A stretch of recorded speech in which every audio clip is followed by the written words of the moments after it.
안녕하세요. 던지는 바이블 29번째 시간입니다.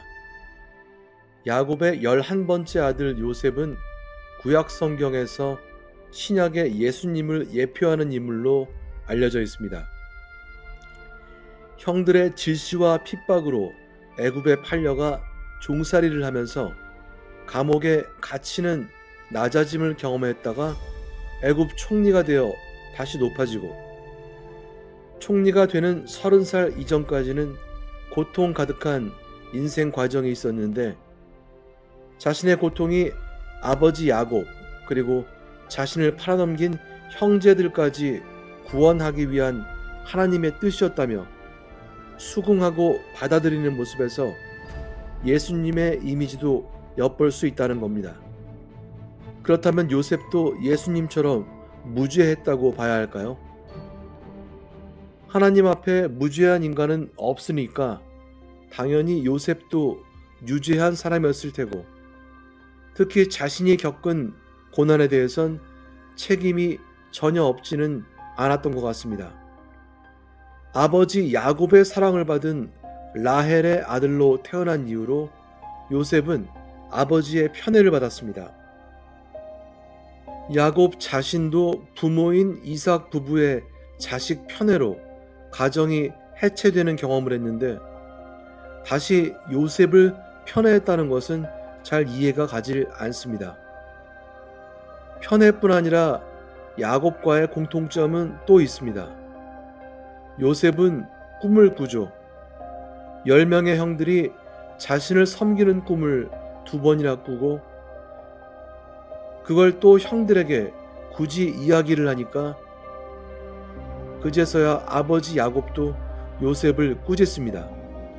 성경은 이 부분을 놓치질 않았죠. 그 형들은 시기하되 그 아비는 그 말을 마음에 두었더라.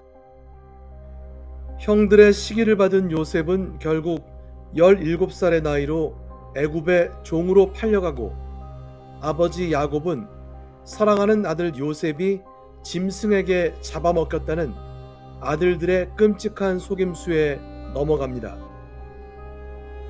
야곱은 어머니 리브가가 받은 신탁과 어머니의 편애 때문에 그리고 요셉은 자신이 꾼 꿈과 아버지 야곱의 편애로 인해서 삶에 많은 영향을 받았습니다.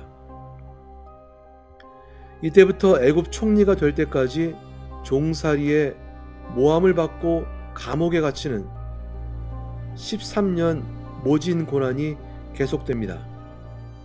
고난의 삶을 사는 중인데도 창세기 39장에는 요셉과 관련한 특이한 표현이 2차례 나옵니다. 2절입니다. 여호와께서 요셉과 함께 하심으로 그가 형통한 자가 되어 그 주인 애굽 사람의 집에 있으니. 성경 기자는 바로 다음 3절에서도 2절과 거의 같은 의미의 말을 반복 강조합니다. 또 23절에도 여호와께서 요셉과 함께 하심이라. 여호와께서 그의 범사에 형통케 하셨더라. 이 3번의 형통하다라는 히브리어는 모두 여호와 하나님과 함께 쓰였음을 알 수가 있습니다. 즉 형통하게 해주는 주체가 하나님이신 겁니다. 창세기에만 모두 7번 나오는 이 히브리 단어가 요셉에 대해서 쓰인 3번 외에 아브라함의 늙은 종이 이삭의 아내로 맞을 리브가를 만났을 때 4번 쓰입니다. 이때에도 늙은 종에게 형통하게 해주시는 주체는 예외 없이 모두 하나님이십니다. 반면 형통하게 해주시는 하나님이 빠져있는 사례도 있습니다. 그 형통함은 진정한 형통함이 아니죠. 민수기 14장 41절과 42절은 하나님께서 허락하지 않은 일에 나서려는 유대 백성들을 모세가 뜯어 말리는 대목입니다. 모세가 가로되 너희가 어찌하여 이제 여호와의 명령을 범하느냐? 이 일이 형통치 못하리라. 여호와께서 너희 중에 계시지 아니하니 올라가지 말라. 너희 대적 앞에서 패할까 하노라. 여기 쓰인 형통하다는 히브리어도 요셉에게 사용된 것과 똑같습니다. 모세는 여호와 하나님이 함께 하지 않으시니 실패할 거라고 생각을 했고, 모세 말대로 유대 백성들은 아말렉과의 싸움에서 크게 패합니다. 하나님이 함께 하셔야 형통하게 되는 겁니다. 아니, 하나님이 함께 하시는 것, 그것만으로 형통한 거죠. 40장 23절의 상황에서 요셉의 절망을 짐작할 수가 있는데요. 술 맡은 관원장이 요셉을 기억지 않고 잊었더라. 요셉의 올바른 꿈풀이로 감옥에서 나와 다시 권력을 잡은 관원장이 고마움을 잊었을 때 요셉은 인내심은 물론이고 믿음마저 잃을 수 있었습니다.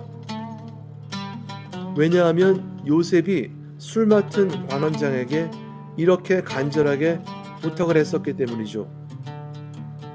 당신이 특이하거든 나를 생각하고 내게 은혜를 베풀어서 내 사정을 바로에게 고하여 이 집에서 나를 건져내소서. 나는 히브리 땅에서 끌려온 자요 여기서도 옥에 갇힐 일은 행치 아니하였나이다. 하지만 술 맡은 관원장은 요셉의 간절함과 기대를 저버리고 무려 2년간이나 요셉을 잊었죠. 칼뱅은 창세기 주석에서 이렇게 말합니다. 요셉은 그 2년간 불안에 떨었고 희망이 사라지면서 이전보다 더 큰 절망에 사로잡혔다고요. 그래서 칼뱅은 하나님께서 우리를 도우실 그 시점을 우리가 미리 정해두는 것보다 더 부적절한 일은 없다고 지적합니다. 하나님께서는 의도적으로 오랜 동안 당신의 백성을 불안한 상태로 두시는데, 그런 경험을 통해서 당신의 백성들이 하나님을 진정으로 신뢰하는 것이 무엇인지 알게 하시려는 목적이라고 합니다. 하나님께서 형통하게 하시는 하나님 뜻대로 요셉이 가야 했던 길은 술 맡은 관원의 도움을 받는 것이 아니라 다른 길로 예비가 돼 있었던 것입니다. 술 맡은 관원장은 뒤늦게 요셉이 꿈풀이를 잘 한다는 사실을 애굽왕 바로에게 이야기하게 됩니다. 애굽왕 바로는 요셉의 꿈풀이로 흉년을 대비할 수 있게 되자 요셉을 총리에 임명하죠. 물론 2년이나 시간이 더 흐른 뒤였지만 말입니다. 이후에 요셉은 기근으로 고통을 겪고 있던 아버지 야곱과 형제들에게 자신을 드러내고 용서와 화해를 하고 그들을 구원합니다. 그래서 400년 뒤에 유대 백성들이 모세를 따라 출애굽을 하게 되고 하나님께서 아브라함에게 하신 언약이 성취가 됩니다. 하나님께서는 순종하는 자의 고난을 통해서 당신의 계획을 성취하신다는 걸 위로로 삼아야 할 것 같습니다. 다음 시간에도 요셉의 이야기 이어서 던져보겠습니다.